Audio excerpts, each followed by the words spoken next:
Wow, it's another day with another exciting episode on Top Kids Club show. This is the continuation of the topic we've been treating. Bad habits that kids may pick up from adults, parents, or guardians. After this time out, you will get to know what we are discussing today. Don't go nowhere, we'll be right back. Never go looking through another person's private possession without their permission.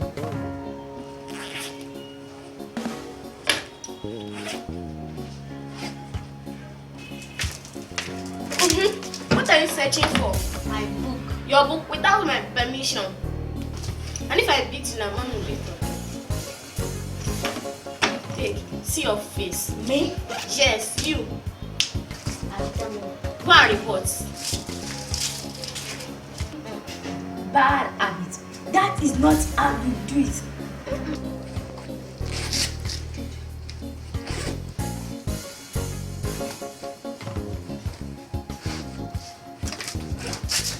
What are you searching for? My book.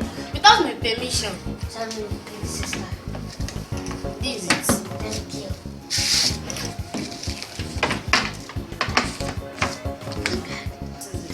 Is this your assignment? Yes.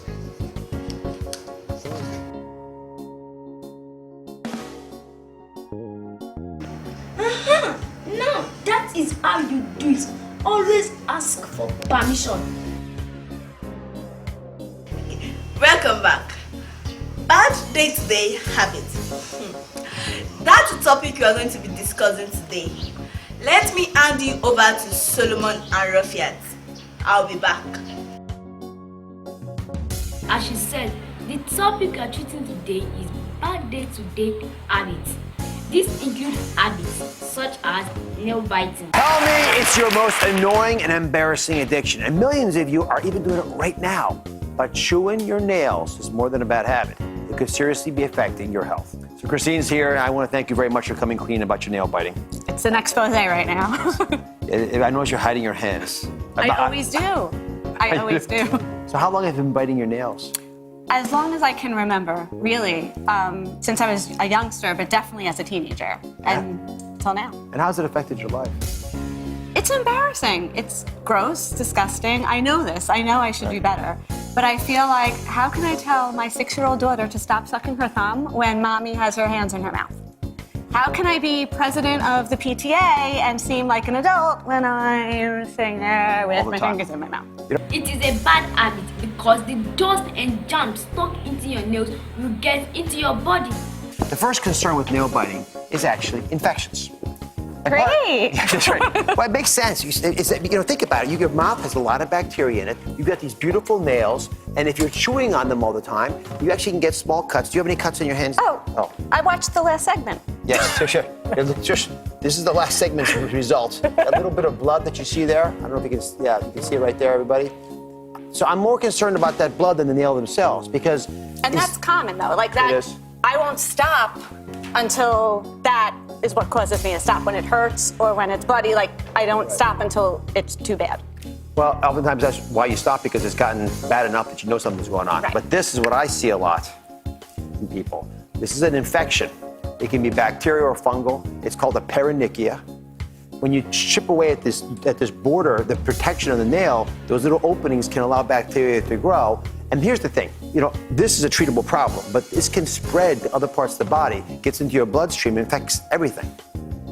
So These are just your nails. they seem like it's your nails, but they're connected to the rest of your body. All right, so that's the first thing. We want to be walking around with this. You know that already. Come on over here. I'll come to you. There's a second big issue, which is tooth erosion. Let me see your teeth. You have beautiful teeth. But nail biting is not just a problem for enamel. It does other things as well. It can literally reshape the teeth. So let's say here are your teeth there, and there's a finger in there. You're chipping away at the nails, but you're also chipping away at the tooth. Notice the shape of the tooth? It's curved over. Let's rotate this. This is what you'll start to see.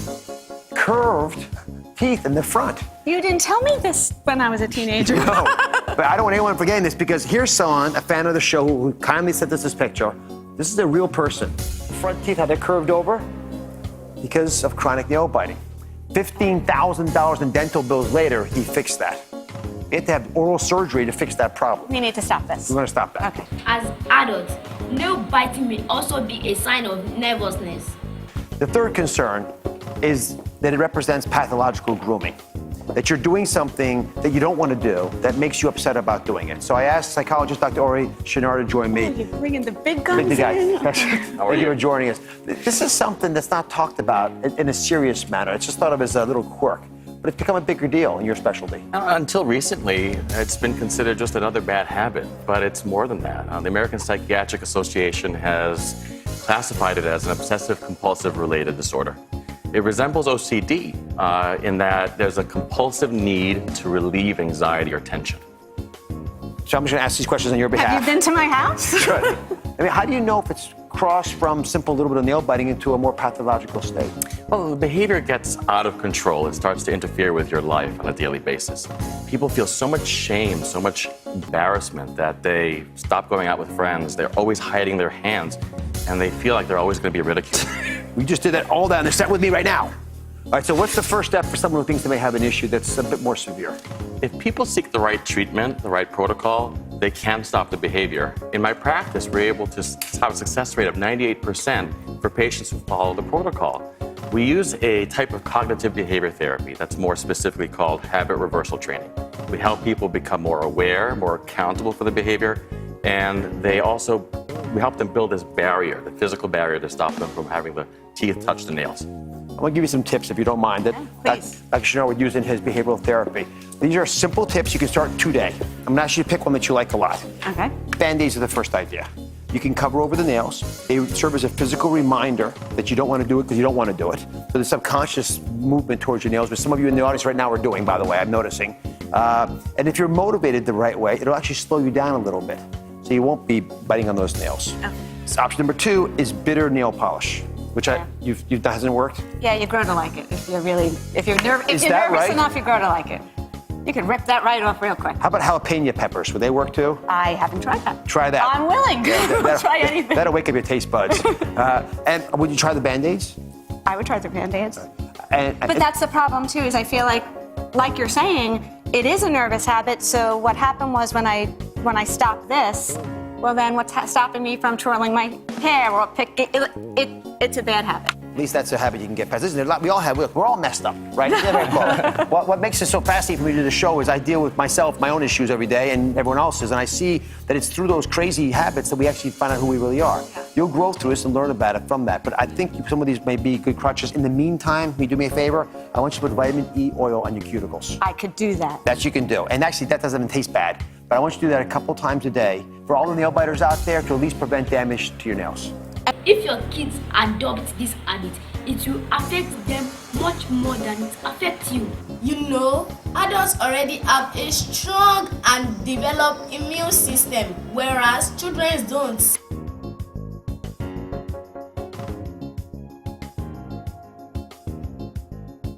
Another unpleasant habit is lack of punctuality, be it school seminars, parents or teachers meetings. If you're late all the time, your child is going to do the same. Hey there, this is Krista. Today I'm going to share with you a video about being late. First, I want to let you in on a little secret. Up until very recently, I was horrible with being late. It's something I struggled with my whole life. A lot of people said I get it from my mother. My mother was always late, so growing up, it was the example that I always saw. So as I myself grew up, I picked up this trait that she had, and I ended up always being late. So one little story that really sticks out to me was in high school. We had a carpool to get to school. So my stepfather would start with me, and then he would go pick up one of my friends, go pick up another, and then we would drive to school together. Now, every morning I kind of pushed my luck. We were supposed to leave the house around 7:45. So, some days it was 7:50, others 7:55, and it got to the point where it was around 8 o'clock. So my stepfather said to me, "You know what, Krista, if you can't be on time, I'm going to leave without you." So I thought he was bluffing. I was like, surely he would not leave without me. I need to get to school. So the next morning, I come downstairs, I walk outside to get in the car. It's maybe, 7:55, around there, and the car is gone. He left without me. He was not bluffing. He was not joking. So lucky for me, he just wanted to teach me a lesson, and he did want me to get to school. So what he had done was gone to go pick up my friends and then came back and picked me up after. But I will never forget that lesson. However, habits are hard to break, and it took me a lot longer in order to break this habit. So my being late continued throughout high school. It continued into university as well. So when it comes to being late, one thing I hadn't really thought about before was what it signals to the other person.